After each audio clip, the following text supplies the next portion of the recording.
నమస్తే. వైఎస్ జగన్మోహన్ రెడ్డి గారు ఈ మధ్యకాలంలో ఏ కార్యక్రమం తలపెట్టినా కూడా అది ఏనుగు గ్యాస్ వదిలినట్టుగా అవుతుందనేది ఒక విమర్శ ఉంది. అంటే ఏనుగు గ్యాసు అని నేను ఎందుకు అంటున్నానంటే, ఏనుగు కడుపు చెడిపోయి గ్యాస్ విడిచిపెడుతుందని మావటివాడు చెప్పాడట.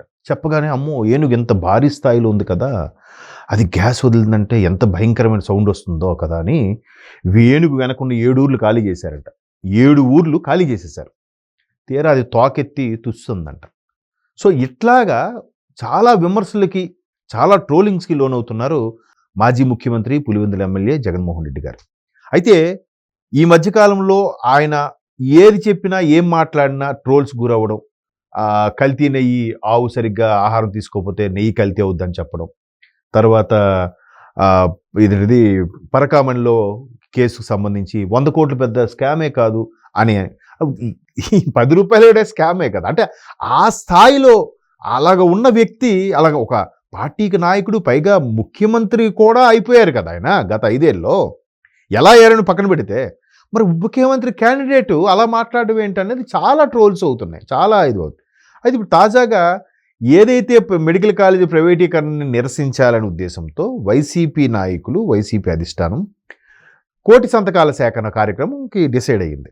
దాంట్లో భాగంగానే ఎప్పుడు చాలా రోజులు, సంవత్సరంన్నర తర్వాత తెర మీద కనిపించిన ది గ్రేట్ మాజీ ఎమ్మెల్యే, మాజీ మంత్రి కొడాల నాని గారు కూడా చెప్పారు కదా, జగన్మోహన్ రెడ్డి గారిని గెలిపించుకుంటాం కోటి సంతకాల సేకరణ అని. అలాంటి వాళ్ళు అప్పుడప్పుడు తారాజువులా వచ్చి కనబడి వెళ్ళిపోతుంటారు.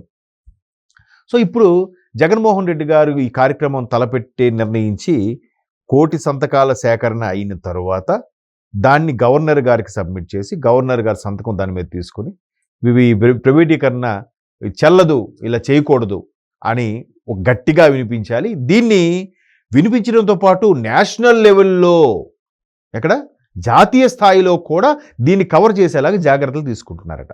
ఎలాగా? కోటి సంతకాల సేకరణకు సంబంధించి చాలా గ్రామాల్లోంచి, చాలా నియోజకవర్గాల నుంచి కొన్ని సంతకాలు, కోటి అవ్వకపోయినా ఎంతమంది సంతకాలు పెట్టారో అంతమంది సంతకాలు బలవంతంగా పెట్టించారో, అక్కడ పెడితే బాబు పెట్టండి బాబు అని అన్నారో సంథింగ్. కొన్ని అయితే అధిష్టానానికి వచ్చేసాయి, వైసీపీ హెడ్ క్వార్టర్కి వచ్చాయి. ఇంకొన్ని రావాల్సి ఉంది.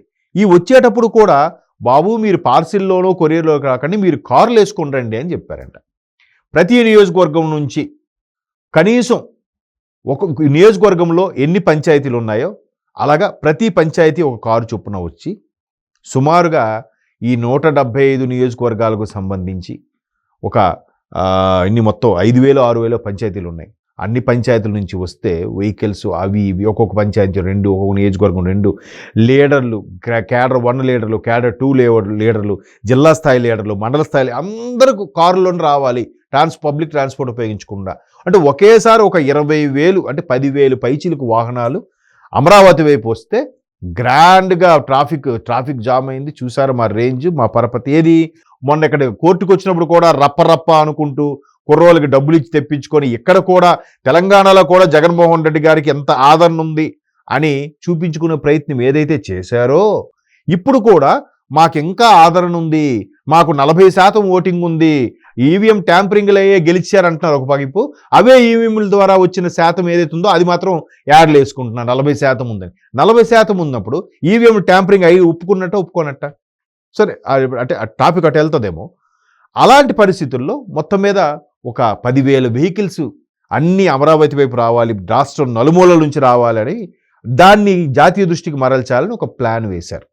చూద్దాం, ఇది ప్రతిదీ ప్లాన్ వేస్తూనే ఉంటారు. అలా అనుకుంటే ఆయన ఓడిపోయిన మరుక్షణం నుంచి కార్యకర్త దగ్గరికి వెళ్దాం, మరొకసారి వరుసగా 10 బస్సుల్లో, క్యారవాన్లో వెళ్ళి వాళ్ళందరినీ ఓదార్చి వద్దాం, మీరేం అధైర్యపడకండి, నెక్స్ట్ గవర్నమెంట్ మాదే, మీరు రెడ్ బుక్ లాగా ఏదో ఒకటి మీరు రాసుకోండి, మీకు ఖచ్చితంగా ఒక యాప్ కూడా క్రియేట్ చేశారంట. ఆ యాప్ క్రియేట్ చేసి మీరు పేర్లు గుర్తుపెట్టుకోండి, ఎవరిని వదలం, ఎక్కడికి చంద్రమండలం దాక్కున్నా వదలం, స్పేస్లోకి వెళ్ళినా వదలం అని చెప్పి రప్ప ఆ తగ్గేదేలే ఇలాంటి ఏవో సినిమా డైలాగ్. యాక్చువల్గా సినిమా నటులు పోనీ ఆ డైలాగ్ కొట్టిన అర్థం ఉంది, సినిమాల్లో సంబంధం లేనిలో కూడా ఈ డైలాగులు కొట్టి ట్రోల్స్కి గురవుతూ నవ్వుతున్నప్పటికి కూడా ఎక్కడ ఏది సక్సెస్ అవ్వలే. వెన్నుపోటు దినమన్నారు, ఎక్కడ వెన్నుపోటు దినం, ఎవరికెవరు వెన్నుపోటు పొడిచారు? మరి దానికి ఎక్కడున్నారు కార్యకర్తలు?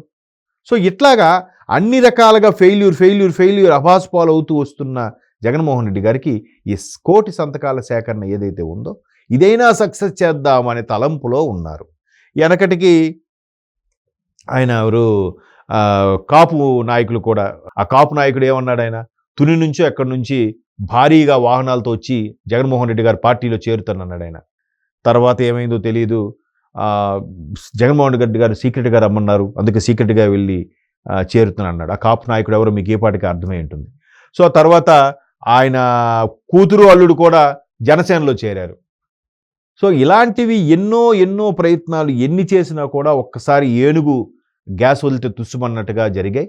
ఈ కోటి సంతకాల సేకరణ అయినా ఒక్కసారి ఎలాగా రాష్ట్రంలో ఉన్న మీడియా దాన్ని కాన్సన్ట్రేట్ చేయట్లేదు, సెంటర్ చేయట్లేదు, మనల్ని పట్టించుకోవట్లేదు. 1-2 ఉన్నాయి కానీ అవి కూడా పట్టించుకోవట్లేదు. ఎందుకు పట్టించుకోవట్లేదంటే వాళ్ళ సొంత ఛానల్తో పాటు మిగతావి కూడా పట్టించుకునే అవకాశం ఉంది. కానీ జనరలైజ్ చేసి అన్ని వార్తలు వేయాలి కదా. ముఖ్యమంత్రి ఏం చేస్తున్నారు, ఉప ముఖ్యమంత్రి ఏం చేస్తున్నారు, సెంట్రల్లో ప్రధానమంత్రి ఏం చేస్తున్నాడు, ఇప్పుడు ఎలాగ తెలంగాణలో గ్లోబల్ సమ్మిట్ ఉంది, దీని గురించి అవి చూడాలి. కానీ ఎంతసేపు ఆ నాయకుడు ముఖ్యమంత్రిగా ఉన్నా దిగిపోయినా ఘోర పరాభమైనా నాయకుడు తుమ్మాడు, నాయకుడు దగ్గాడు, నాయకుడు ఖండించాడు, ఇదే వేస్తే ఇంకో పేపర్ ఎలా సేల్ అవుతుంది, జనాలు ఎవరు చూస్తారు కదా. సో కాబట్టి ఎవరు కాన్సన్ట్రేట్ చేయట్లేదు, మన వైపు చూడట్లేదనే ఉద్దేశంతో ఈ భారీగా వెహికల్స్ వస్తేనే ట్రాఫిక్ జామ్ అవుతుందేమో అనే ఉద్దేశంలో మీరే మాకు భద్రత కల్పించాలని ఏపీ డీజీపీ సార్కి లేఖ రాశారట.